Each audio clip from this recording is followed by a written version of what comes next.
Hello, my name is Greg Cooper.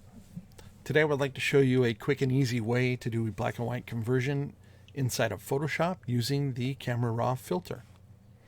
Why would we want to do a black and white conversion, especially of a Disney image, which are usually colorful and bright and happy? Well, black and white can do a couple of things for us. Number one, it can make a photo more dramatic. It can also make it look old-fashioned. And whether or not a black and white conversion is appropriate for a photo, that's up to you to decide. I've had very good luck making black and white conversions. So let's talk about this image here. This is a photo I shot in 2016 at Disneyland.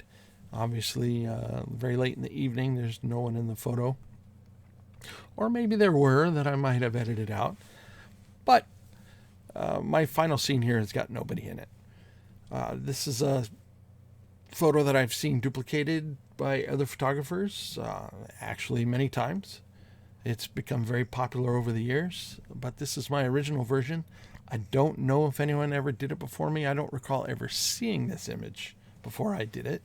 I was looking for something new and a different way to photograph the tree, and I stumbled upon this view and got the tripod down low on the ground and made sure the tree was properly framed, and this is what came of it.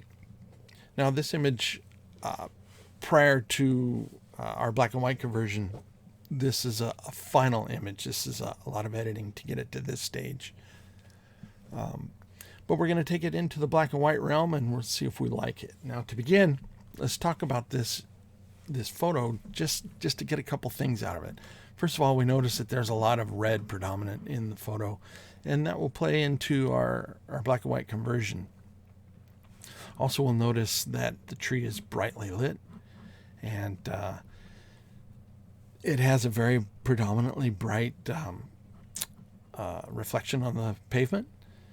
And when we convert this to black and white, a lot of this is literally going to go shades of black and white, obviously, but these colors here, this light bluish white color will not be any different looking from this color for the most part. There are ways to make that distinguished, and we'll talk a little bit about that too. So let's get started. We're going to go to our layer over here. We're going to duplicate that layer. So we have the original to reference at later. We're going to go to the filter menu and select our Camera Raw. And I'm going to take us through a couple of different versions of making this photo black and white, from most simple to a little bit more intricate. We're going to do 3 different conversions. So the very first one is super simple. Inside the Camera Raw module, all you have to do is push this little black and white button, and boom! There you go. You've got Photoshop's automatic black and white conversion of your photo. This is what Photoshop says. Hey, that looks pretty good. And you know what? It does. I'm not unhappy with that photo. We're going to say, okay. So now here we have the black and white conversion, and we can compare it to the color version. And I am not unhappy with that photo. I'll be honest with you. I actually like that. I don't think there's that much that needs to be done to it, but we're going to explore some things. So we're going to relabel this. We're going to call it Auto. We're going to move it down below. We're going to duplicate this layer again. Go to our filter menu, select Camera Raw one more time. And now we're going to go to this profile menu right here. This profile menu, there's a monochrome tab, which basically duplicates this black and white button. We're going to avoid that for right now. We're going to push the Browse button, and this opens up a sub-filter of presets that are included in Camera Raw. I don't know that you all know that there are presets in Camera Raw, but there are. One of them are the black and white settings. And now we have a little sub-menu here that includes many black and white conversions that they've provided for us to look at. And you can hover the mouse over each one and get a feel for it. Now, in this one, this number one, we can see the tree is kind of muted out. I don't like that. I think the tree should be more predominant. By going to number two, we can see that the tree is more dominant, but so is a lot of the other lighting effects. It's very bright. Don't like that much either. And we'll just scroll through these one by one. Number three is a little bit better on the tree, but the reds in the image are kind of muted. Number four, I'm just going to cruise through these till I see one that I like, and you guys may like one that you see better. Actually, I think number 8 here is conveying a lot of what I want. Here we have, with number 8, we have a lot of the reds are standing out. They're a little bit brighter. The tree is bright. So I'm going to select number 8 and say, hey, I like that. And here's number 8. And let's rename this one. We'll call it preset 08.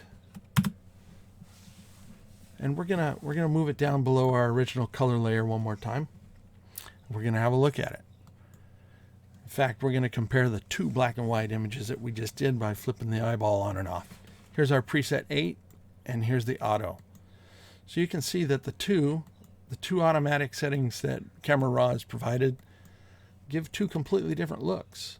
Preset 8 is hitting a lot more of the highlights. They're brightened. The reds over here on the fire truck are brighter. And I do like that preset 8 better than the auto setting. My personal taste. Again, this is something that you guys get to play with and figure out on your own, because now we're going to go a little bit deeper, and I'll show you how to do that. Duplicating this layer one more time. Going to the filter menu, Camera Raw again. Now we're going to do things a little bit differently. We are going to click the monochrome tab. And now we have a couple of different ways. Actually, we have a lot of different ways that we can affect this image on our own without using any of the presets. The basic panel down here is going to allow basic things to happen to the photo. You can make it brighter with the, oops, sorry, I clicked the right one here. Get that, okay. Using the exposure tab, we can make the scene globally brighter or globally darker. We can add a global contrast. Again, these are all very global. They affect the entire image. We can bring the highlights down, the tree goes away. We can bring the highlights up, the tree gets brighter, so do all the other highlights.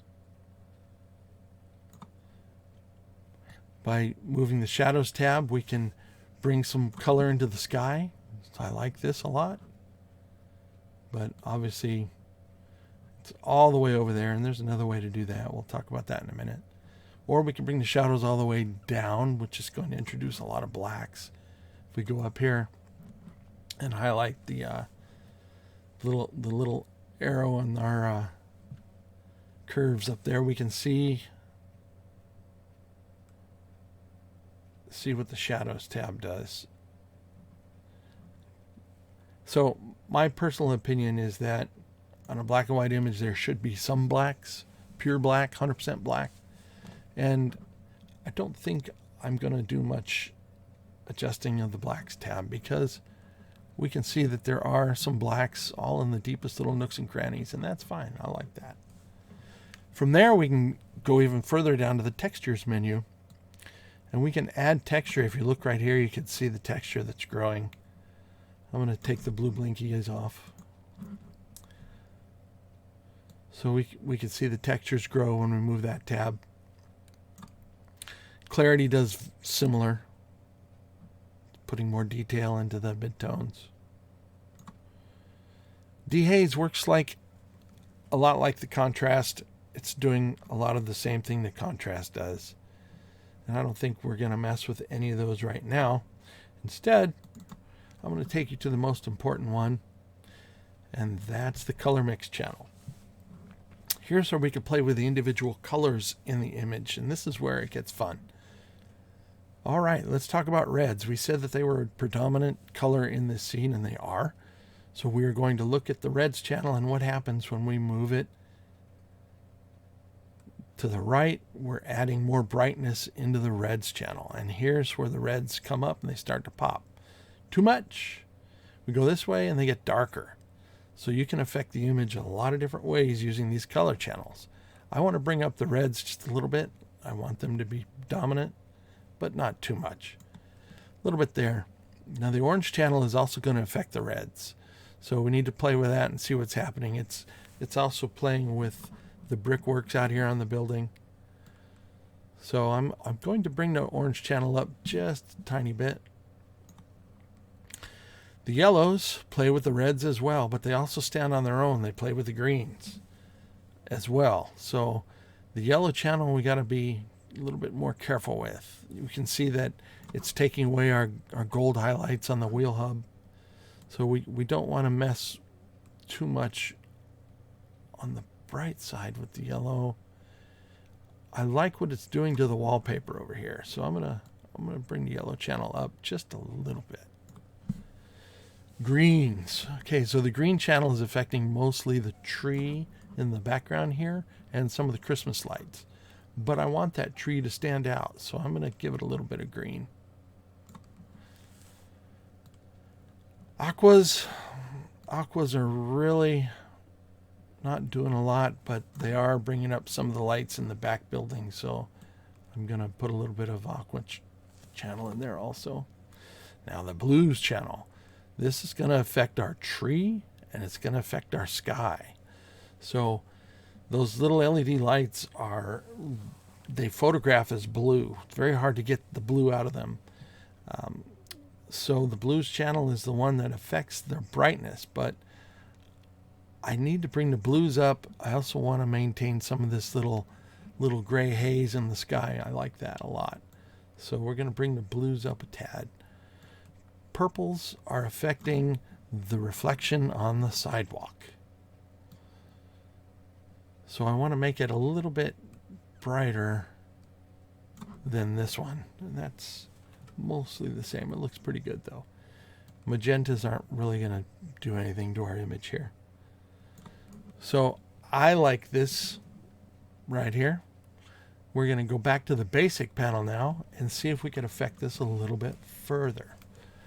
I want to see what the contrast slider does. I want to actually take away a little bit of contrast to bring up some of this in the sky.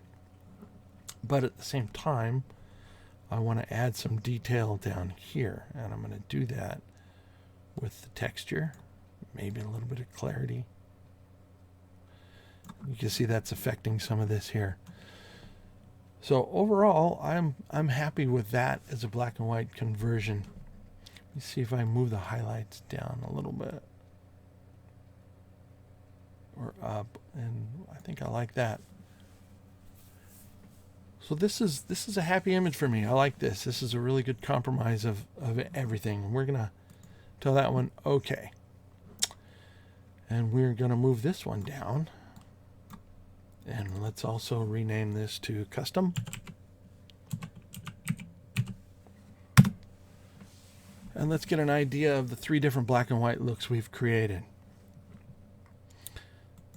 So I'm going to turn all these off. We'll start with the auto. This is Photoshop's auto version.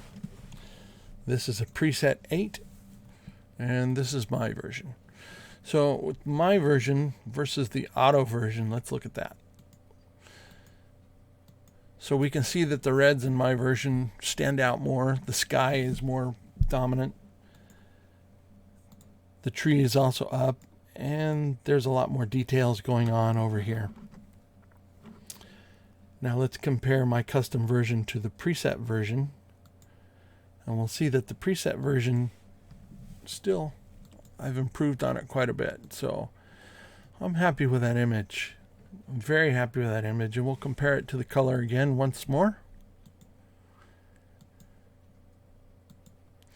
And there you go. That's a nice black and white image conversion done very simply using the Camera Raw panel. Obviously, you could take this image and do a lot more to it if you wanted to add more detail, contrast, whatever. But this gives you the idea of the basic black and white conversion. So thank you for being here and seeing this video. This is my first video. Hopefully I can do more. We'll see you soon. Thanks.